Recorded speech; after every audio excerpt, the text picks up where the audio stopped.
It's my privilege to introduce our next guest speaker, Saane. Hi, Saane. Hello. She's the principal at Weymouth Primary School in Manurewa, which is in our cluster. And we're all looking forward to hearing about your education and leadership journey, the values that are important to you, and how you navigate through your various roles, and what it means for you to be a Pacific leader. Thank you, Saane. My little lover, thank you for the introduction, Rose. Before I begin, I just will apologize up front. I put my back out a week ago, so today's probably the first day I feel like a normal human being again. And I'm actually doing this from my home. So if you hear any snoring, it's actually my dog, and every now and then she might appear. We'll She forgive you. We forgive Yeah, you. but it's not me. Okay. So, I also just want to acknowledge Banapa. What a wonderful Pacifica leader he is. So for me, it's very hard to follow him, you two, putting me second, set me up there. Also just acknowledge Ben. It's really nice to reconnect with you, Ben. Ben and I used to yeah, work together in Otara, over 10 years ago now, I think, eh? 14 years ago, I was just thinking about it. Wow. And I also just want to acknowledge Brian, who kept hunting me down to come and do a presentation here for Tautai RTLB. So yeah, thank you, Brian. No I'm not worries. sure whether I'm going Thank to thank you. you. Yeah. So Sonny, I will begin now. So okay. talofa. We'll get away with Sonny, this Yep, next part is really about you and I having a discussion and absolutely. reflecting on, 25 plus years of service that you've given as an educator. This is different from what we usually do in our presentations. So Yeah. it's really good to actually change it up a bit. Yeah. And to give everyone some context about your journey, and the 25 years you've given to education. You've served as an educator, as a school principal, as the president of the New Zealand Pacifica Principals Mm, Association, as part of the exec team for the Auckland Primary Principals Association, mm, and Manurewa Principals Association, and more recently as part of the Te Maho Leadership Advisors team, mm, where you were the Pacific Leadership Advisor. On mm. top of that, you're a super mum. I say you're not a grandmother yet, which is good. No, Um, and I not hope I yet. didn't miss, yeah, I didn't miss anything out, did I? No, no, no, no. That Awesome. sounds like far too much. Well, that's a lot of mahi. And I have to say, where did you find the time?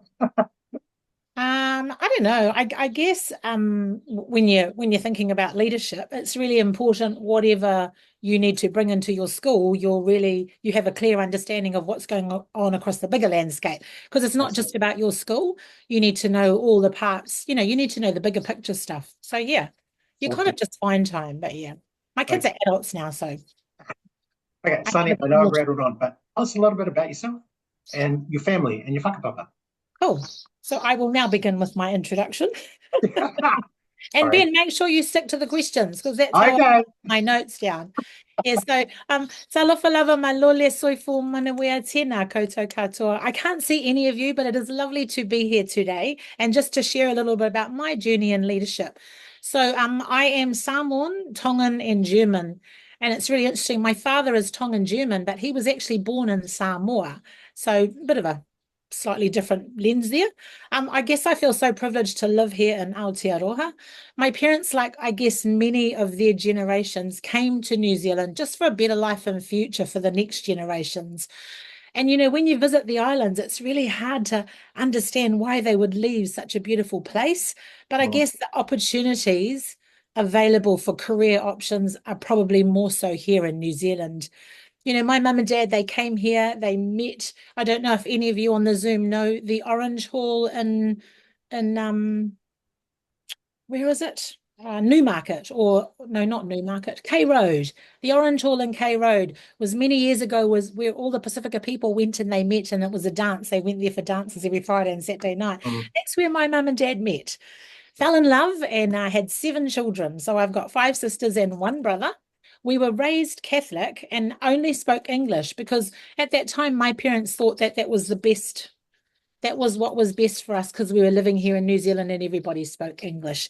They actually never really returned to Samoa for probably until about 30 years. And one that was just the financial pressures of raising 7 children here in New Zealand. So I guess, when you think about identity, it's really interesting how we've all had different pathways to determine who we are and where we come from. So like Ben said, I've pretty much been in education my whole life, apart from my OE, where I did 2 years living and traveling all around London and Europe, and then taking time out to have my 2 beautiful children who are now adults, 27. My daughter's a teacher out here in Manirewa, and my son is actually currently playing rugby over in Spain. He's got a contract for a year over there. Awesome. For me, my career in education has been all in South Auckland, and that's because that's where I feel like that's where I belong, and belonging for me is hugely important. Unfortunately for me, some of you may know, but my husband passed away just over 2 years ago. But I feel really blessed that him and I had 29 years together raising our 2 beautiful children. So for me, family is everything. And when I think about family, it's me, my immediate family, my extended family. And for me, my school is just an extension of my family. Awesome. So that's my core YO journey, Ben. Thank you, Saane. Okay, so can you tell us, what was your journey like and tell us about your journey about becoming principal of Weymouth Primary School. How did that come about? Yeah, it's funny because when you're at school, when I was at school a long time ago, you didn't know what you wanted to do, and I think I had a really good careers advisor. I don't know whether it was she was really good at that or they just wanted me to leave school, and they suggested I go into teaching. And when I look back now, 30 plus years ago, I've absolutely loved the profession that I've chosen. So principalship was never actually on my radar in the early years, but I think the more I was under leaders who I felt didn't align with my values and my beliefs, then the more I started thinking, actually, you can't really make change unless you're actually in the principal position. So in the early 2000s, I decided to give it a go. I began to make my way up from a team leader to a deputy principal, and then I finally started applying. And interesting enough, I had loads of knockbacks and I almost gave up applying until Weymouth Primary School came along and I was finally successful. Awesome. And I kind of think lots of Pacifica people I talk to, Ben, or who are in DP and AP roles, I don't know, they have a tendency to doubt themselves and feel like they need to make sure that they're fully prepared, or they can do absolutely everything before they even contemplate their journey. So yeah, that's kind of how I journeyed into principalship. So what positive changes have you made at your school to engage specific communities and students? Yeah, so I think so I've been 10 years to Milwaukee and had 2 of those years I've actually been out of my kura. But I think as a leader, it's about creating those opportunities at every occasion so that our children can achieve the successes that they so deserve. So for me, I was blessed to have already been the DP. So I felt like I had a bit of an idea of where to start. And for me, relationships and connections were absolutely critical. My role was 80% Pacifica and Māori, and this is critical to our fabric and our makeup. So, they say it takes a village to raise a child, and that is so true.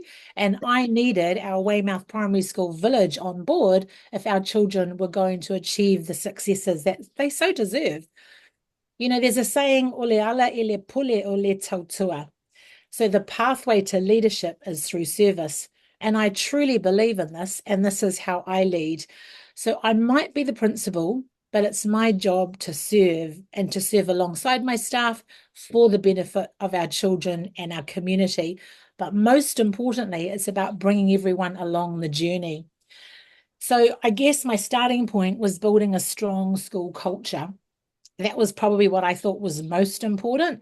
So having that culture, which was created in collaboration with all of our stakeholders, that everybody fed into and felt like they were part of the process. Because, if you feel like you're part of the process, then you want to buy into that kaupapa, whatever it is.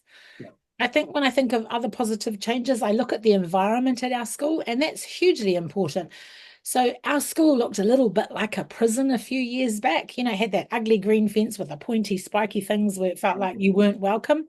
Mm. So I quickly, just little things, you know, we repainted the school, and then we just began to start adding things where it made people feel like every culture was welcome here. So my Yeah. front entrance is a whale. You know, we built 5 whale so that parents can go in Talanoa and children can go and sit in Talanoa as well.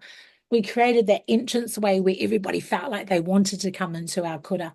And we Awesome. started writing our cultural narrative so that people knew the journey, or what the journey was that we were going on. Yeah. And we also built, we started with just a really small garden, and we've now turned it into like a mara. So for us, environmental sustainability is huge. All of our kids and families need to know we've only got one planet. So it was creating a space where our children and our families felt like they could come. Yeah. And you know, and we've got like pigs and chickens and bees, and just teaching all of our kids and our families ways to be sustainable in the home. Mm. I guess another thing, it's about gathering voice. You know, yes, I was leading, but it was about understanding the power of the voice and what our parents and our children wanted, and then Yeah. being able to support our children to be able to, like I keep saying, to feel those successes with all those opportunities. I guess if you're thinking about leadership and what I do, it's about being visible too. You know, as a leader, you just have to be visible. I created this open door policy where parents and children feel like they can come in and have that talanoa and feel like it's a safe space to talk about what they want for their children. You know, Banapa talked about providing PD opportunities.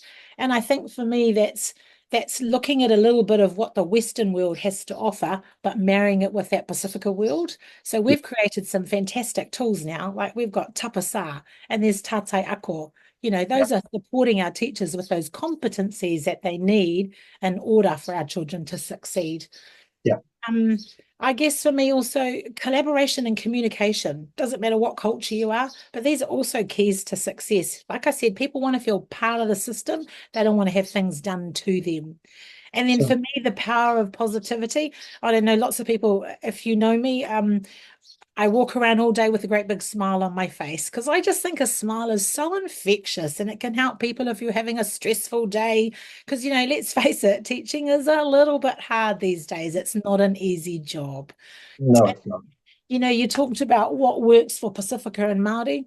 For us, we adopted Russell Bishop's relationship-based learning kaupapa. So we've been doing this pedagogy in our school for 10 years now. And that's all about a framework that schools can use to create and build a family-like context where language, culture, and identity are valued alongside the teaching and learning. So yeah, I guess those are a few of the things. You know, you talked to, what I've noticed is there's an increasing number of Pacific principals now that are actually applying for the and are getting into those positions where they can actually, you know, expand their leadership and build their leadership because they built their leadership capability. You are part of the Pacific Principals Group. Can you tell us what that actually does? What does the Pacific Principals Group actually do? So it's really funny because in 2008 we only started with 3 members. Okay. Yeah, so we now have, I know, yeah. So we've actually got over 150 Pacifica principals across the country. So when we think about NZPPA, not all of them are members, but all of them get the correspondence with what's going on or what we're trying to do as an organisation or an association. So we've got a vision and values and a strategic plan like every other association. But I guess for us, that vision's about, you know, we want to proactively advance the cause of our Pacifica education right across NZ. You know, we live through our values, all Pacifica people do, you know, that value of those values of service, love, respect, and of course, humor. You know, Pacifica, we're big on humor, laughing alongside each other, though. In our core. And then, you know, honouring here in New Zealand. So our principals are whakamana te tiriti o Waitangi first. And then Pacifica learners, they're just at the heart of all the decisions we make. And as an association, we're constantly advocating for our members. You know, our goals are just thinking about career pathways for our DPs and our APs, looking at curriculum through Tapasa, and recently we've put an education arm onto New Zealand Pacifica Principles, and it's called Tautai Ole Moana. And in here, we offer professional learning and development for principals. We roll out Tapasa. We are now newly into appointing principals. We've finally been granted the status to do that. And what else do? We run some conferences. We ran a bilingual conference not so long ago. We always bring in guest speakers to NZPPA because for us it's about growing our knowledge and adding to our knowledge. Yeah. I think is Helen Varney at the centre of. So Helen Varney is the CEO of Tautai Ole Moana, and what that is we take principals, Pacifica principals, out of their schools on a secondment for a year or longer, and we train them up to do the work in order to support schools around that cultural responsive capabilities. It was really good to actually have Helen. She was our guest last year on this panel. Yeah, I saw that one. Yeah. She's amazing, Helen. Yeah. I've got to ask, how did you come to lead the Pacific Principles? I mean, what was your decision behind that? Because it's a big group of you. There is a big group of you. Yeah. So at the time, there were two presidents before me, and then at the time I was on the exec. Jason Swan was the president, but he'd just been appointed into the role into a role at Aero. So we were having an exec meeting, and just like this on a Zoom, and Jason announced he was leaving, and then he pretty much said that he wanted me to take over his role. So I'm sitting there on a Zoom like this, and I just started crying, and I'm like, oh, no. I went, oh, no, thank you very much. But, I just didn't feel worthy of such a role. And, I don't speak another language. So I felt like this role is too big for me. This isn't something I can do. But unanimously, the exec just went, no, this was Carl and Helen and Fatu, and they're all going, no, we think you're the next person to lead us. So through my tears, I just had to accept the position. And I don't know if you know Paateli, but Paateli is like the matriarch of all things Pacifica. And when he said, you're leading, I was just like, oh, okay, then I will be the leader. So yeah, I felt humbled and privileged, and I did it for 2.5 years. But unfortunately, at the beginning of this year, I had to step aside because I moved into my new role at the ministry. Was it a good experience for you being the lead for the Pacific Principles? Oh, look, absolutely. Things I absolutely hated was doing media. So, having to do interviews and things like that, especially when they ring you up on the spot. But just batting for Pacifica was amazing. At every opportunity I had, or our team had, it was making sure we were batting for our Pacifica, and also just strengthening the capability of our membership, but also creating that safe space for our members just to come to talanoa, because that's what we like. We like to go to a safe space. We like to talanoa. So yeah, no, it's been awesome. Loved it. Awesome. Saane, okay, this is probably important because now we're going to get to the nitty-gritty, and based on your experience as an educator, as a teacher, being in the DP role way back, we're going back 14 years. What are some of the strategies that teachers can use, even RTLB? I know you're familiar with our service. What are some of the strategies that teachers and RTLBs can use to engage Pacific students in the classroom or even in casework? Yeah. Well, firstly, we really need to acknowledge that teaching is hard, and it's not for the faint-hearted these days. And it just appears like it's getting harder every year. And, when you think about strategies, you pretty much, Tapasa is an absolutely beautiful working document. And if you go into it, their characteristics or their tools or strategies that our families and our kids have said, these are the things that are going to work. Can you just do them in your schools? So I think if we look at that document, and if I think about those characteristics, a couple of them are just understand my identity and my language and my culture, and know that they're important to me. Another one they say is just pronounce my name correctly. It's not hard. Recognize that English might not be my parents' first language, so find ways to communicate or to understand me. So, they've got a whole page of characteristics that you can think about when you're trying to engage our Pacifica learners. And then I think for me, know me before you teach me. Because we're relational people, therefore you need to come into my world, because then if you come into my world, I'll respect you. And out of respect, I think you get that reciprocal relationship. And, another strategy, our Pacifica kids like to learn, like us as adults, we like to learn in groups. We don't like to be isolated and put on your own. And we don't like this hands up, you answer, the rest of you wait. So, thinking of ways to engage your children in group situations as opposed to on their own. And you can't go past authentic learning contexts. If you go and listen to Banapa's conversation around there, everything they do is authentic at his school. So we know that works. High expectations. Don't set the bar this low. You set it that low, and that's as far as our kids will go. Set the bar really high, and our kids will achieve. Absolutely. I think another strategy is just patience. Patience as a teacher, as an educator, and just remembering that English is second language for some of our children and their families. And, our children really understand service, eh? So I think as educators, it's an opportunity to think about what does service look like in your school for our kids, because our kids really know that.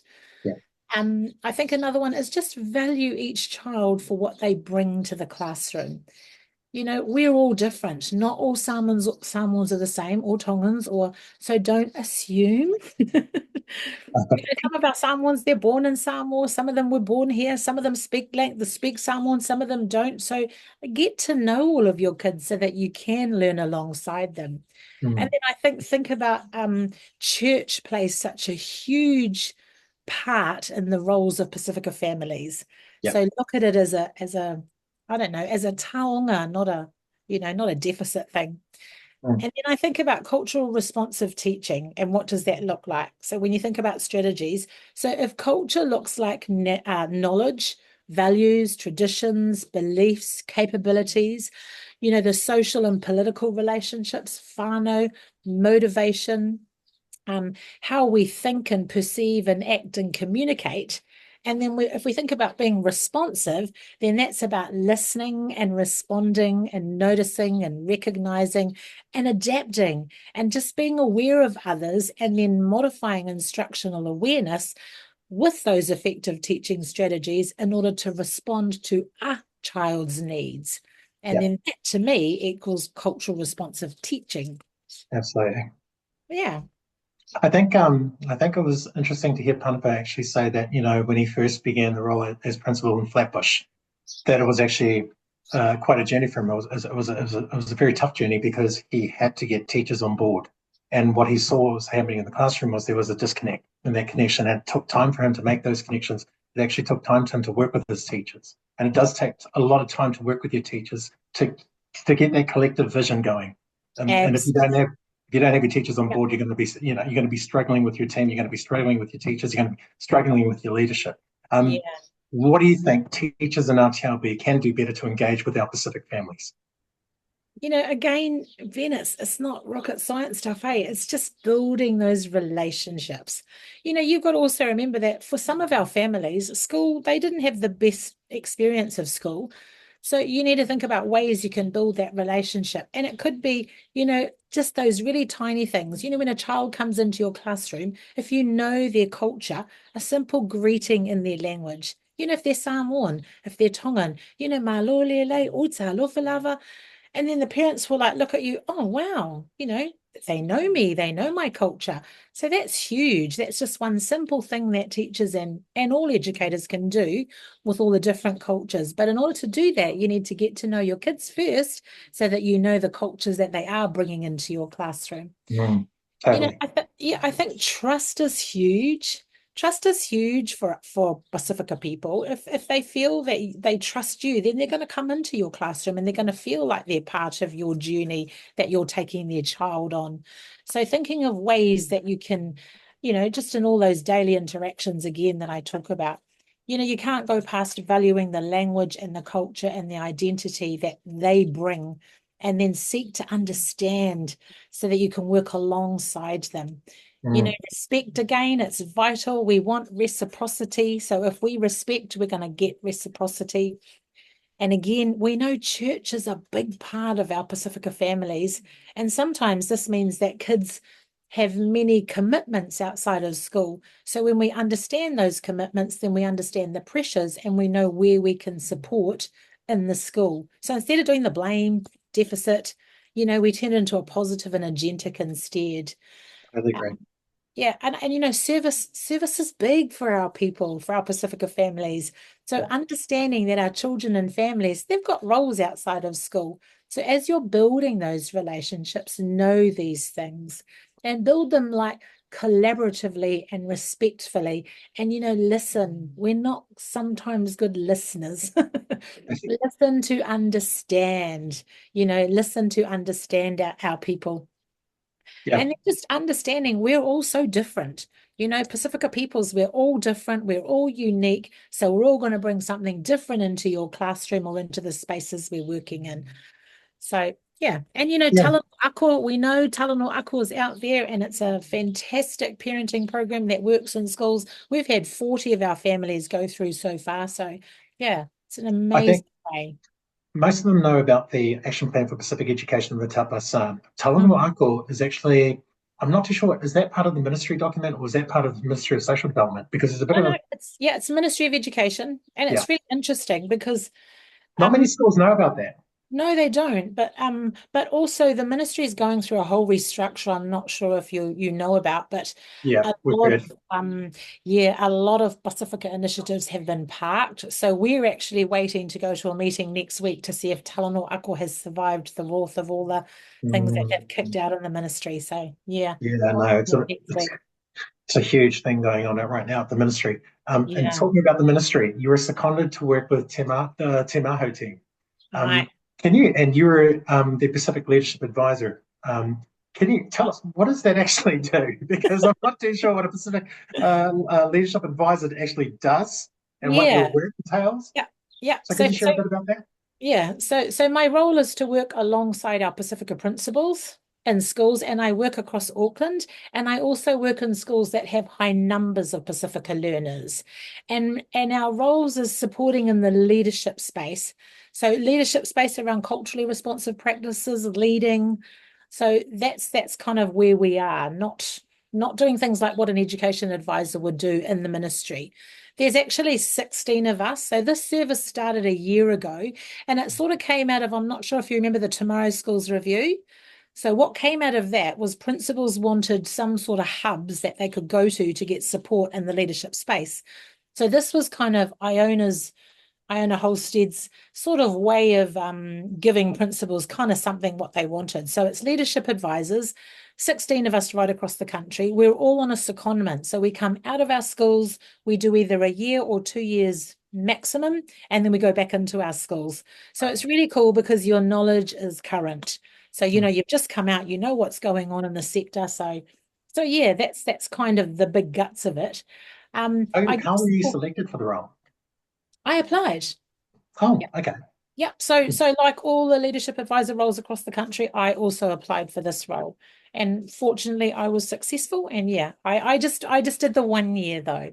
I didn't want to do more than a year because I'm sort of coming to the end, and I'm really missing my kids and my staff and my community. So so you want to go back there?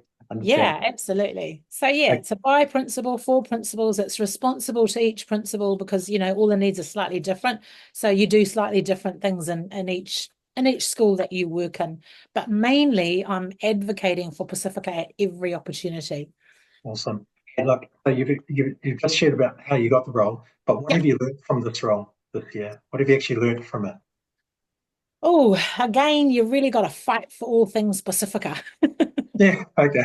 When I think about this government and their new priorities and this thingy that we are all one, I guess it's just when I'm out in the sector, just ensuring schools just not to lose sight of that cultural responsive pedagogy and lens that's needed for our Pacifica learners. The ministry, it's a huge beast. And even after being there a year, I still don't really understand how lots of the parts work and how it actually aligns to the sector. Because when you think about schools, they're self-governing.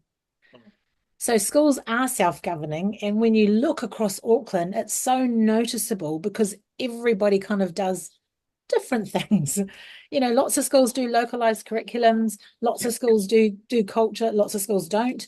So it's very, very different out there. So the roles, and then we think about this new structured literacy, maths and attendance. That's part of her new priorities. Yeah. So trying to think about helping schools to navigate everything coming down from the ministry, but again, thinking about Pacifica kids. Can you think about some of the positive aspects of being in that role? And possibly some of the challenges, if you can share some of the positives and the challenges that you faced. Yeah, positives. Look, it's been amazing to get across Auckland. It's just been fantastic. And just sharing, having a talanoa with many principals. I've had, I guess, some positives, sharing some workshops, being able to run some workshops for principals around cultural responsive practices. I guess meeting over probably 150 principals has been neat. Wow. Seeing what happens in schools, it's this huge variety across Auckland. It's really interesting. And I guess another positive has been putting Tautai Ole Moana, our professional learning and development arm, in front of many schools. So next year, our Tautai, they're full. They've got 40 principals on board next year. So that's very exciting. Yeah. That's huge. And so, when yeah. I think, sorry. No, carry on. Yeah, I was just going to some of the challenges now. Yeah. There's over 550 schools across Auckland, and there's only one Pacifica leadership advisor. And I can't even go across New Zealand. I can only go across Auckland. So it's a little bit interesting in that space that they have only got one role for all of Pacifica. And I think another challenge is there's so many incredible things that happen out there for Pacifica. You guys run Tautai, the RTLB. You guys run incredible stuff. AUT do amazing stuff. The university does amazing stuff.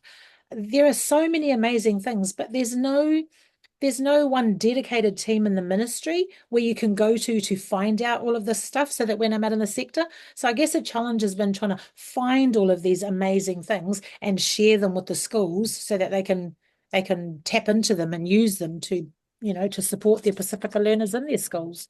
Yeah. Any advice for Panapa? Because I heard he was coming into the role next year. He is. Look, him and I have had a good 2-3 hour meeting just to share the role. But, just for him, just enjoy the role and have some fun. Banapa's got lots of amazing knowledge that he's already going to bring into the role because of all the spaces that he's already sat in. But I guess the biggest thing for Banapa is just making sure he's sharing and advocating unselfishly for our Pacifica learners and their families. Yeah. So again, continuing to put Tautai Ole Moana out there. And I think the nice thing for the handover for Banapa is because I've done the role for a year, I have already got lots of information to pass over. So he can actually hit the ground running, whereas I kind of had to start the role from the beginning because I was first new into it.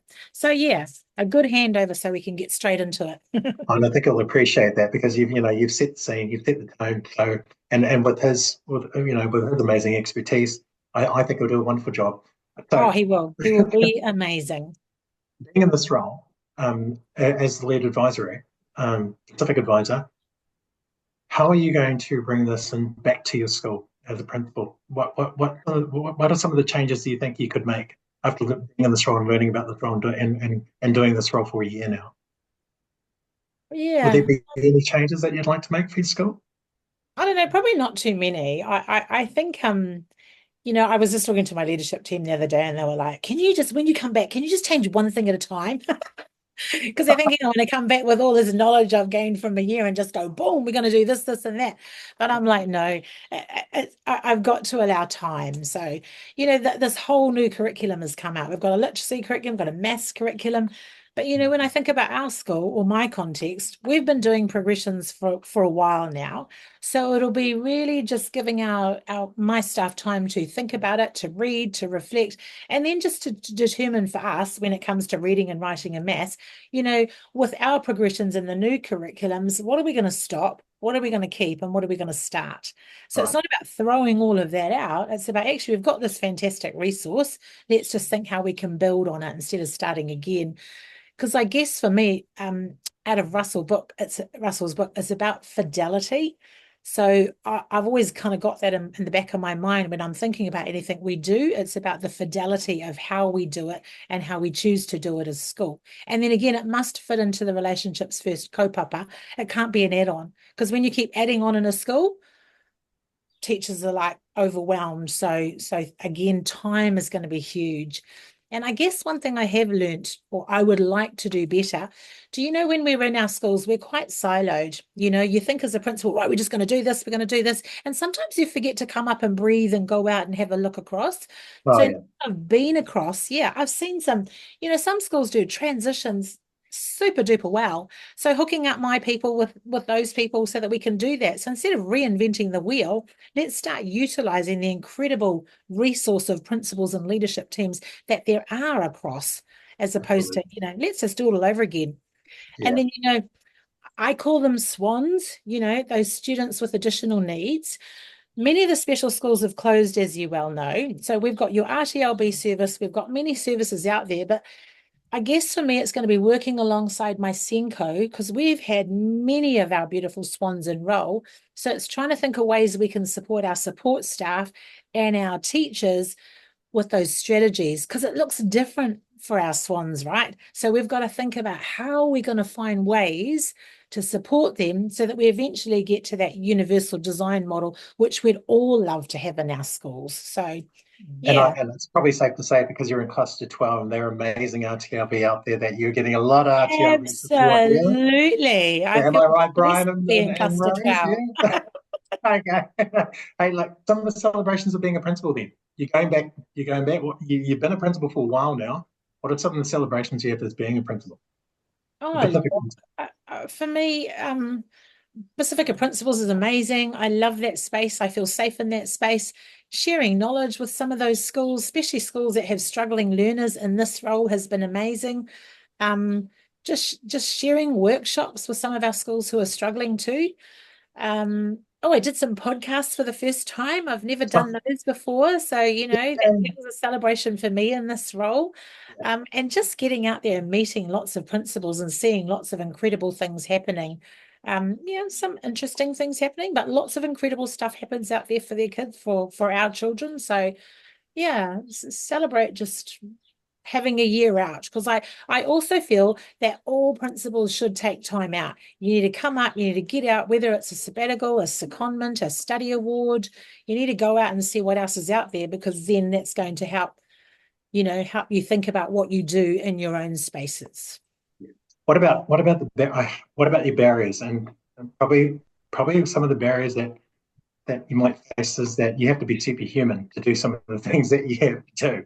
And what I mean by superhuman, there was an article that I read, and it was a blog from Ipukurero, which is the NZ Association of Research and Education, and they highlighted that that principals had to be superhuman to cope with the demands of the role. And it went on to say that some of the challenges that they faced was the relentless pace of the role and the cost of compliance. Would you agree to that? Is that what you're faced right now?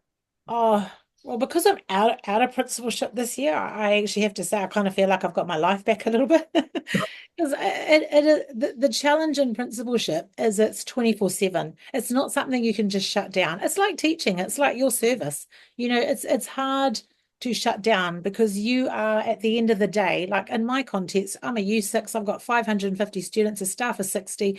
So we're constantly thinking about making sure we've put everything in place so that the teachers can do their job, so that our children can learn, so our families feel like part of our kura. So all of that, the barriers of all the stuff coming down from the ministry, trying to figure out how you're going to synthesize it and embed it in your culture. That's a lot. That's a barrier. But all of it, But trying to think about, I always say work-life balance. I think all principals say that, or all people say that, but trying to get to work-life balance isn't easy, and I don't think even in my 10 years I've mastered it. I'm still terrible. I still, my husband, bless him, used to complain, when are you coming home? And then you look at your watch and it's like 7 o'clock and I'm like, oh my gosh, I'm so sorry, I'm on my way now. So, work-life balance, when anybody finds out what that formula looks like, please share it with me.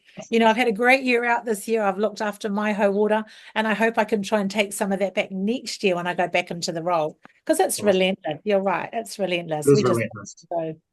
Especially with the cost of fun. Yeah. There is no job like principalship in the world. No 2 days are the same. It's the best job in the world. I've got 550 children. It's quite interesting. I had an interesting discussion with one of the area managers at the Ministry of Learning Support, and he was saying that by the end of this year, because of structured literacy, and well, I think he was talking about structured literacy, he's got to learn 30 modules before the end of December. That's crazy. Yeah. That's absolutely crazy. Yeah, and I think that's the thing with our ministry. Well, it's not the ministry really. It's every time a new government comes in, because there's no bipartisan agreement. So because there's no bipartisan to tell the government to leave education alone, every time a new government comes in, they have new priorities and they have to be enacted through the ministry, turned into policy, and then the ministry have to get it out into the sector. And that's how quickly it works, because this government's only got 3 years, right? So they're going bang, bang, bang, bang, do this, do this, do that. And the ministry are like, whoa, and then the sector's like, hang on. Principals are going, huh? Yeah, but then at the end of the day, I keep telling schools you're self-governing. Yeah, absolutely. Saane, we're going to wind down. Where do you see yourself in 5 years? Oh, I guess for me, I've just had a year out of principalship, and it's really confirmed for me that principalship is my calling in life. So I will go back to my school, and whether I finish up at that school, who knows? But yeah, definitely principalship is for me. I've also, I really want to go and have a look and be a leadership partner for Aero, because for me, it's about making sure I can bring those evaluative capabilities back to my own school and my own context to make sure that my children and my families are getting the best that they need.